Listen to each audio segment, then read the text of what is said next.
மல்லி சீரியல் நேயர்களுக்கு வணக்கம். இப்போ மல்லி சீரியல்ல பார்த்தீங்கன்னா மல்லியும் நம்ம விஜயும் என்ஜாய் பண்ணுறதுக்காக போயிருக்காங்க. ஆனா, அந்த சந்தோஷம் கொஞ்ச நேரம் கூட நிலைக்க விடாம பார்த்தீங்கன்னா, எல்லா மொத்த கிரிமினலும் பார்த்தீங்கன்னா, ஏற்காடுக்கு தான் போயிட்டுருக்காங்க. எல்லாருமே அங்க தான் போயிட்டுருக்காங்க. முக்கியமா பார்த்தீங்கன்னா, இந்த போலீஸு தீபிகா பார்த்தீங்கன்னா, ஒரு கேஸ் விஷயமா வந்து குற்றவாளிய விசாரிக்கிறதா இருக்கு. அங்க போணும் அப்படின்னு சொல்லிட்டு அவங்களும் ஏற்காடு போறாங்க. இன்னொரு பக்கம் கவின தேடி பார்த்தீங்கன்னா, ரவுடிங்கலாம் அங்க போயிட்டுருக்காங்க. இன்னொரு பக்கம் பார்த்தீங்கன்னா, எல்லாருமே அங்க தான் போயிட்டுருக்காங்க.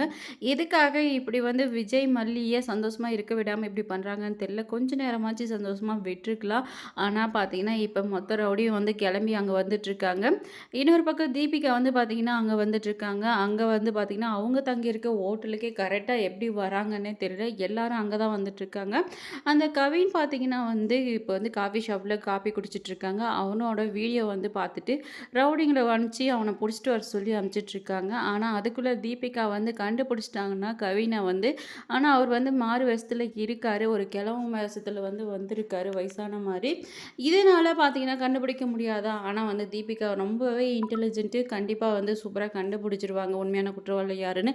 ஆனா, அவங்க போறது கண்டிப்பா டிஸ்டர்பன்ஸா தான் இருக்கும். நம்ம மல்லிக்கு பார்த்தீங்கன்னா சுத்தமா ஆகாது. மல்லிய பார்த்தாலே காண்டு ஆகுறாங்க. நம்ம தீபிகா பார்த்தீங்கன்னா, ஏன் இப்படி பண்றாங்கன்னு தெரியல. நம்ம மல்லிய விசாரிக்க போய் உண்மையான குற்றவாளி அங்க தான் இருக்கான். அவன புடிச்சு விசாரிக்கலாம் அப்படின்னு சொல்லிட்டு விசாரிச்சாங்கன்னா, ரொம்பவே சூப்பரா இருக்கும். இன்னொரு பக்கம் வெண்பா குட்டி பார்த்தீங்கன்னா நம்ம கவின பார்த்துடுறாங்க. இதனால அவர் இவர் தான் கூட இருந்தாரு அப்படின்னே சொல்லிட்டு போட்டு குடுத்துட்டாங்கன்னா சூப்பரா இருக்கும். அவங்க டாடி கிட்ட சொல்லிட்டாங்கன்னா ரொம்பவே சூப்பரா இருக்கும். பொறுத்திருந்து பார்க்கலாம். அடுத்து என்ன இன்ட்ரெஸ்டிங்கா நடக்க இருக்குன்றது.